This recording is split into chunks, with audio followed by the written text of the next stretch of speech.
Здравствуйте, в эфире новости, в студии Султания Истакаева. Сегодня в программе. 30 лет Крымско-Татарский государственный академический музыкально-драматический театр празднует юбилей. Кто представляет Крым в молодежном саммите на Филиппинах? Почему бахчисарайская семья не может прописать детей в доме? Почему работы крымского ученого официально признали спустя 58 лет? Произведение искусства через прошлое к настоящему. Какие картины представлены на выставке в Симферополе? 30 лет на сцене Родины. Сегодня Крымско-Татарский государственный академический музыкально-драматический театр отмечает свой юбилей. Труппы единственного в мире национального театра нашего народа побывали в разных странах. Спектакли на крымско-татарском языке найдут своего зрителя везде. Об истории национального сценического искусства и его современной жизни расскажет Фатиме Сейдаметова. Постоянные репетиции, премьеры, гастроли. У сотрудников Крымско-Татарского театра важная задача – сохранить первозданный колорит народа.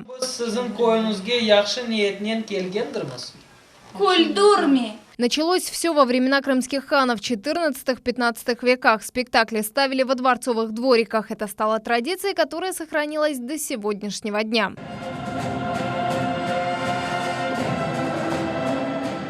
Под открытым небом первыми на сцену выходят три колдуна. Рифат Сейтаблаев играет самую злую роль. Актер признается, играть для детей гораздо сложнее, чем для взрослых. Да, к сожалению, детки иногда плачут, иногда, наверное, мы чересчур искренне играем это, я не знаю. Но стараемся, чтобы голоса звучали подобрее. Пластика не такая зловещая была, наверное. Это история о калифе, который мечтает о беззаботной жизни. Он наблюдает через окно за танцами аистов и желает быть одним из них. В мир сказки маленьких зрителей окунают артисты именно Крымско-Татарского театра. Мероприятия такие проходят у нас достаточно часто. В летний период тоже на открытой площадке. То есть доступно для всех. И для жителей города Бахчисарая, и для приезжих гостей.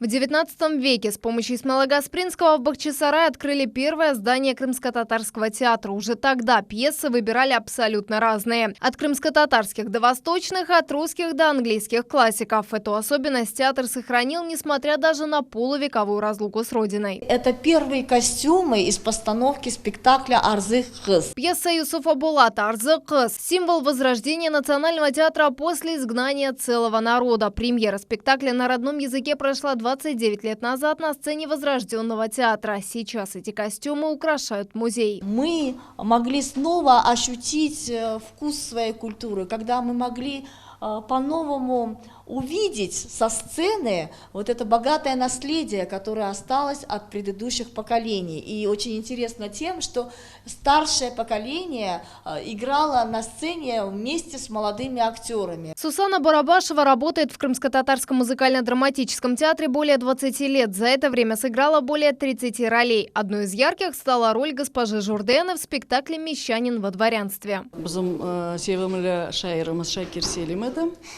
На крымско-татарском этот спектакль назывался «Курми Муждадикян». Его перевел наш любимый поэт Шакир Селим. В этом спектакле я играла роль госпожи Журден, вот в этом костюме. Главная особенность Национального театра – постановка спектаклей на разных языках. Сегодня здесь представляют спектакли на двух – крымско-татарском и русском. Вот у нас Николай Васильевич, да, Гоголю мы поставили «Женитьбу». Он на двух языках у нас идет. Евлениум мы называем его на татарском для нашего зрителя и для фестивалей, и «Женитьба» для гастролей. Именно с этим спектаклем театральная труппа отправилась в Оренбург. Результат более чем успешный. Холл театра украшают многочисленные премии и награды. В этом году в стенах Национального театра собрались зрители и деятели культуры из разных регионов страны для участия во Всероссийском театральном марафоне. Это праздник для всех нас, для любителей театра, для деятелей театра и культуры. В честь года театра самая масштабная акция «Эстафета» от города к городу, от региона к региону, от театра к театру. Это всех нас сближает. И мы получаем эмоции, удовольствие от всего этого события. Артисты Крымско-Татарского театра привыкли к работе в разных жанрах. Драма, трагедия, сказка. Но есть и те, которые нравятся зрителям больше. Например, комедии.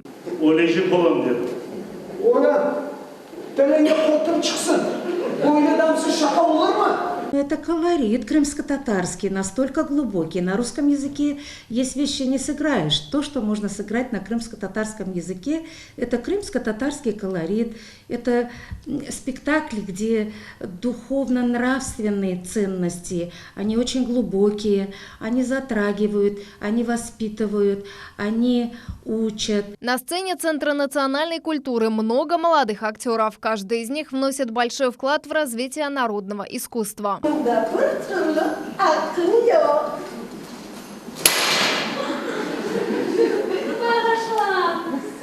Сотрудники театра планируют ставить пьесы не только мировых и народных классиков, а также инсценировать произведения современников. 30 лет – это только начало легендарного пути. Фатиме Сейдаметова, телеканал «Миллет». Депутат Госдумы Российской Федерации Руслан Бальбек ответил на призыв глав МИД 4 стран к России. Министры иностранных дел Эстонии, Литвы, Швеции и Украины призвали Россию уважать международное право и отказаться от действий, которые противоречат его основополагающим принципам. Об этом сообщил канал Russia Today. Проходного двора для всех желающих в Керченском проливе не будет. Выборочный досмотр, пограничное сопровождение, постоянный мониторинг в районе Крымского моста отвечает требованиям национальной безопасности России и позволяет сохранить мирное небо над полуостровом.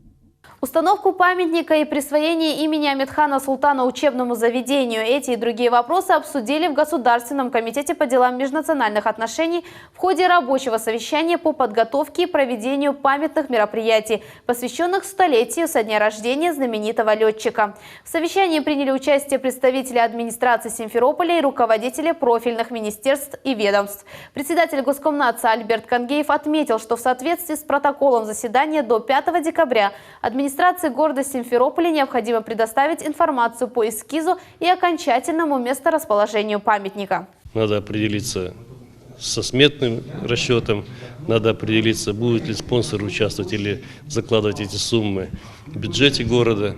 Еще очень много работы. Лариса Апанасюк назначена на должность омбудсмена Крыма. Следующие 5 лет экс-вице-премьер Крыма будет выполнять обязанности уполномоченного по правам человека. Решение было принято сегодня на заседании Государственного совета Республики Крым. С февраля 2014 года по ноябрь 2019 года Апанасюк занимала должность заместителя председателя Совета министров Республики Крым. После голосования депутатов Апанасюк приняла присягу и пообещала оправдать оказанное ей доверие. Ранее должность уполномоченного по правам человека в Крыму занимала Людмила Лубина. 5-й молодежный саммит «Россия-АСЕАН» начал свою работу на Филиппинах. Организатор – Национальная комиссия по делам молодежи Республики Филиппин при поддержке Центра «АСЕАН». В саммите принимает участие российская молодежная делегация. Это 20 студентов и молодых специалистов ведущих российских университетов. Среди них аспирант философского факультета Крымского федерального университета Михаил Дихтемиров. Мы общаемся, пытаемся искать какие-то общие точки соприкосновения в сфере культурных обменов, образовательной мобильности, возможно, в будущем каких-то бизнес-проектов. То есть цель какая? Путем человеческого взаимодействия формировать взаимно полезные проекты, которые в будущем помогут молодежи и себя профессионально как-то улучшить, ну и в принципе улучшить взаимодействие между странами России и Камбоджа, Лаос, Сингапур, Таиланд и так далее, так далее, так далее. Стран очень много, интересов взаимных тоже очень много, так что, в принципе, все очень интересно. 2 дня делегаты саммита будут говорить о развитии диалогового партнерства Россия-АСЕАН. По возвращению в Крым Михаил планирует реализовывать проекты во благо республики. Хочется приехать и, если получится, реализовать все-таки хотя бы один проект. Не знаю, возможно, это будет либо сфера образования, возможно, это будет бизнес. Но лично мне, как студент Крымского федерального университета, я являюсь аспирантом 2-го курса философского факультета, все-таки хотелось бы, возможно, какую-то наладить образовательную мобильность. Может, какая-то будет формат стажировок. Ну, пока не могу конкретно сказать, но вот планы такого рода. Проведение водоснабжения и получение прописки. С такими проблемами крымчане обратились к депутату Госдумы Михаилу Шеремету. Прием граждан прошел в Бахчисарайском районной администрации. Тему продолжит Диана Бекмамбетова. В Севилье Абибулаева не может зарегистрировать своих внуков. Ее дом в аварийном состоянии. С дочерью была прописана до признания этого факта. Поскольку несовершеннолетний регистрируется по тому же адресу, что и родители, решить этот вопрос Севилье Ханум не может. Поэтому обращается за помощью к депутату Госдумы Михаилу Шеремету. Обращалась и в паспортный стол, и на то время в ЖЭК, когда это все было, и потом уже в РЭП, когда передали дом туда на баланс. Не прописывают детей. Из-за отсутствия прописки Абибулаевы не могут оформить детские пособия и другие социальные выплаты. Депутат Госдумы Михаил Шеремет обещает решить этот вопрос в кратчайшие сроки. Министерство внутренних дел разберется в данном вопросе более, скажем так, скрупулезно подойдет, потому что там действительно такой коллапс произошел. Ольгу Кондратьеву волнует отсутствие водопровода на улице Басенко в Бахчисарае. Жители тех краев черпают воду из родника в горах. Качество под большим вопросом, но другого выбора у них нет. Страшно то, что, не дай бог, случится у кого-то пожар. Пожарные негде заправиться. Ближайший гидрант находится где-то в районе старого кладбища. А это достаточно далеко. В приеме граждан участвует и представитель предприятия «Вода Крыма». Николай Крашкин пообещал провести водопровод. После сегодняшнего заседания исполнительная власть остается на месте и разрабатываем дорожную карту, чтобы уже на основании этой дорожной карты, тем более, что есть проектно-сметная документация, которая была в 2014 году разработана, и сегодня ее только надо актуализировать. За 2 часа к Михаилу Шеремету обратились 15 человек. Каждое обращение направили в приемную депутата. Следующий прием граждан парламентарий проведет в крымской столице. Диана Бекмамбетова, Эрвин Эмиралиев, телеканал «Милет». 82 социально значимых объекта в Крыму подключили к высокоскоростному интернету раньше запланированного срока. Среди них больницы, ФАПы, детские сады, школы, пожарные части и территориальные избирательные комиссии. Мы уже закончили эту работу, закончили досрочно до 30 ноября, вот сегодня 26 ноября, и 82 объекта уже приняты в эксплуатацию и непосредственно работают. То есть это широкополосный интернет, доступ к интернету от 10 мегабит в секунду до 100 мегабит в секунду. То есть уже на сегодня подключено 67 школ, 2 муниципальных образования в Республике Крым. Вот, и пожарных частей, 4 пожарных части и 9 ФАПов. В 2020 году к интернету подключат 100 социально значимых учреждений, а в 2021 он появится еще на 315 объектах. Отсутствие дождей не повлияло на восход озимых зерновых культур в Крыму. Заместитель председателя Совета министров Крыма Андрей Рюмшин рассказал, что посевы этих зерновых развивались неоднородно. Уже взошло более 20%. Гибели озимых не зафиксировали. Андрей Рюмшин уверен, что ситуация изменится благодаря предстоящим обильным осадкам. Они положительно повлияют на увеличение площади всходов и развитие растений, подытожил министр. В Симферополе погибли 2 детей. Они отравились неизвестным веществом. Это произошло в квартире, где находилась женщина и ее 3 детей. 10-месячный мальчик скончался до приезда скорой помощи. 2 остальных детей отвезли в больницу, но девочку не спасли. Сейчас мама с выжившим сыном в больнице. Состояние мальчика тяжелое. Следователи возбудили уголовное дело.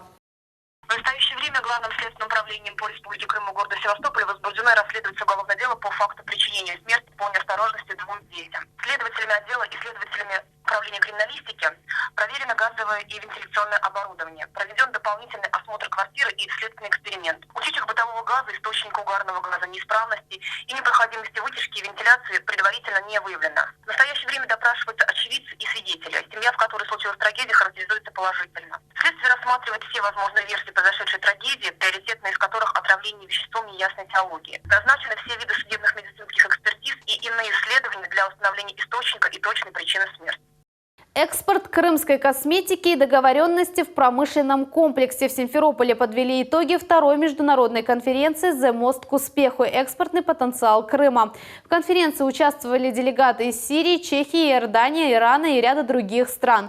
Итогом стало подписание контракта и 3 соглашений. В прошлый раз, когда я приехал с Натальей, у них такое качество косметики, которое я работаю в Иордании, можно с этой косметики маркетинг или что-то сделать в Иордании. За 2 дня делегаты из Ирана посетили в Крыму 3 завода. Они предлагают крымским заводам крупноузловую сборку. Мы выбрали Крым из-за возможностей некоторых заводов. Работу планируем начать в ближайшее время. 4 года исполнилось крымскому движению студенческих отрядов. Почти 700 человек собралось в КФУ имени Вернадского, чтобы отметить эту дату и подвести итоги трудового лета. Это то мероприятие, закрытие третьего трудового семестра, когда ребята могут встретиться, пообщаться, обменяться опытом, вспомнить, что с ними произошло в течение всего лета, поделиться какими-то интересными историями. Отрядов на данный момент самых активных у нас 13, но функционирует около 20 отрядов. Открытием этого года стали проводники. Бойцы этого отряда работали на железных дорогах России. Также на съезде выбрали лучших комиссаров и командиров. Я представляю педагогическое направление.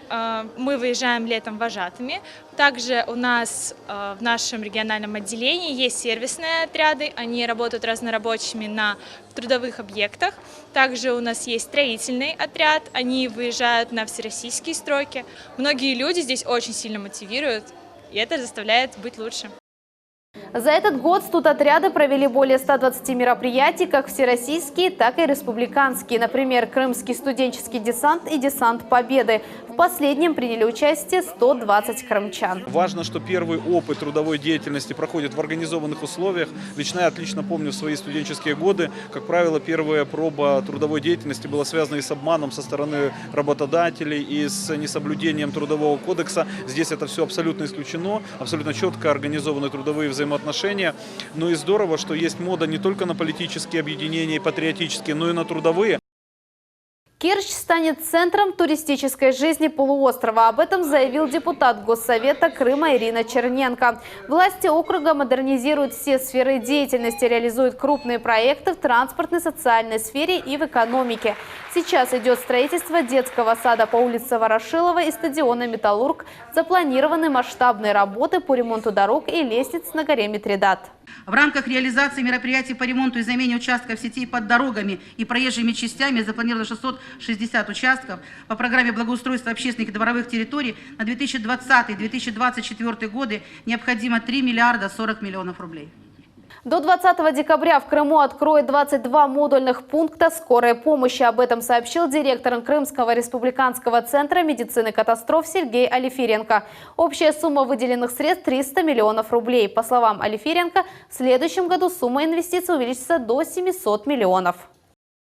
Объекты сдаются в 3 этапа. Подготовка площадки, монтаж каркаса и отделочных элементов. Это все делается достаточно быстро, за 3 недели. Параллельно установке модулей ведется благоустройство, установка заборов и систем видеонаблюдения. Быстрый завтрак от одного из популярных видеоблогеров Крыма. Аделя Исмаилова готовит необычные блюда. В своем профиле она делится их рецептами, полезными советами и креативными идеями. В гостях у Аделе побывал наш корреспондент Мухаммед Закирьяев. Подробнее в следующем сюжете. Утро Аделя Исмаиловой начинается с приготовления ароматного крымско-татарского кофе для нашей съемочной группы. После она включает телефон и начинает вести прямой эфир в социальных сетях. Тут смотрите, какая съемочная группа приехала. Все серьезно. В этот раз у Адели по плану приготовить завтрак за 5 минут. Рецепт один из легких. Ингредиенты такие. 1 яйцо, лаваш, специи, творог. Во время работы блогерша весь процесс снимает на телефон. Все, наши конвертики готовы. У них хрустящая корочка, вкусная начинка. Такой вот быстрый завтрак вы можете приготовить за 5 минут. Между нашей съемочной группой и блогером Аделе возник спор, кто лучше, телевизионщики или пользователи соцсетей. Буквально полчаса назад Аделя у себя на страничке в Инстаграм выложила пост с голосованием, кто круче, блогеры или телевизионщики. За это время она успела приготовить вот такое вот блюдо под названием Творожные конвертики всего за 5 минут. Это очень вкусно и быстро. Пробуем. Да, блюдо действительно очень вкусное, но по итогам просмотра нашего репортажа у нас на сайте мы посмотрим, кто круче, телевизионщики или блогеры. Итак, подведем итоги. За полчаса 586 людей проголосовали за блогеров и всего 88 за телевизионщиков. Кто круче, мы круче.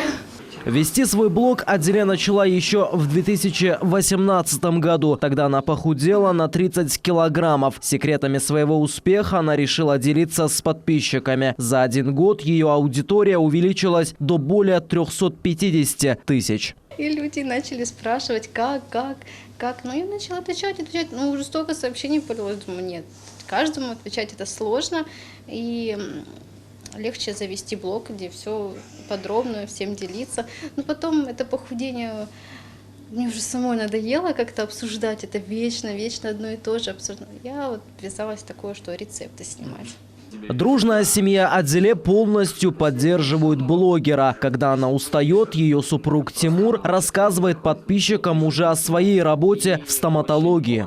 Я говорю, отдай мне его. На 1 день, все, забудь телефон. Я забрал у нее телефон, закрыл доступ на другом телефоне на страничку и полностью блог вел.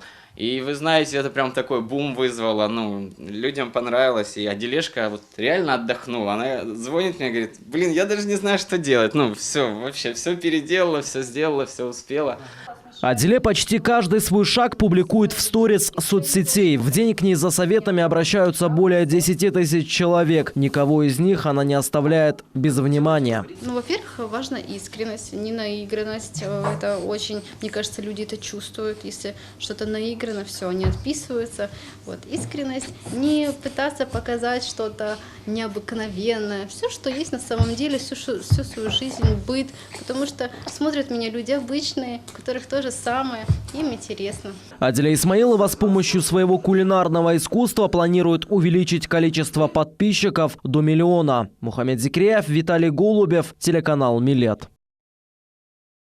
Крымский ученый Григорий Петров первый в мире доказал возможность оплодотворения яйцеклетки человека вне организма.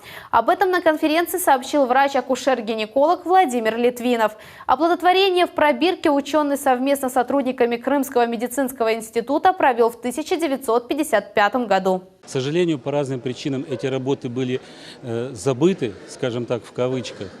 Но сейчас, когда уже написана история ЭКО, мы доказали не только у нас в России, но и в мире, что наши исследования были первыми. Официально работы Петрова признали только в 2013 году и отметили заслуги профессора на международном уровне. Сегодня лечение бесплодия методом экстракорпального оплодотворения позволило появиться на свет более 8 миллионов детей из пробирки. В Симферополе открылась выставка «Крымско-татарская линия. Через прошлое к настоящему». В экспозиции более 50 работ воспитанников детских студий и взрослых художников. Вернисаж отображает культуру и традиции крымских татар. Картины оценила и наш корреспондент Севиля Меметова. Няль Алиева разглядывает картину Хайтарма. Ее художник Юсуф Абибулаев написал в 2018 году. Гости выставки отмечают, работа очень оригинальная и живая. В этой картине ты можешь заметить движение, ты можешь заметить сам танец. Ты смотришь на нее, и тебе кажется, будто все движется. Татьяна Ирлица на выставке «Крымско-татарская линия. Через прошлое к настоящему» представила 3 работы, одна из которых портрет девушки Нефизе. Как рассказала художница, на картине ее знакомая. Произведение начала писать еще в 2016 году. Образ для девушки выбирали всей командой. Это современное платье, но с таким традиционным немножечко уклоном. И тут тоже видно национальные символы: гранат, восточный кувшин, и она в феске, такая девушка в ожидании своего светлого будущего. Также экспозицию украсили художественные инсталляции, работы декоративно-прикладного искусства и картины с эпизодами трагической истории крымских татар. А это работа самой Анастасии Зынченко. На ней изображен портрет писателя Инана Алимова. Художница отображает трагическую судьбу художника, который собирался жениться, и у него были совершенно другие планы на жизнь. Но во время незаконного выселения крымских татар все изменилось. Здесь более 50 произведений, а это юных воспитанников из зоостудий и уже опытных художников, среди которых Шевкет Кишвединов, Юсуф Абибулаев, Лиля Усиинова. Как отметила Анастасия Зынченко, куратор, цель проекта – популяризация национального творчества. Любят говорить «возродить культура, она есть, ее нужно поддерживать, ее нужно сохранять. И поэтому вперед, в будущее, и как бы к настоящему. И нужно жить настоящим, а не думать о том, что будет потом. Организаторы выставки уверены, каждый из гостей может прикоснуться к самобытному искусству и зарядиться позитивной энергией, излучаемой представленными работами. Вернисаж продлится до 14 декабря. Севиля Меметова, Рафаэль Вахидов, телеканал Милет. Это все новости на сегодня. После небольшой рекламы смотрите прогноз погоды на телеканале Милет. Всего доброго!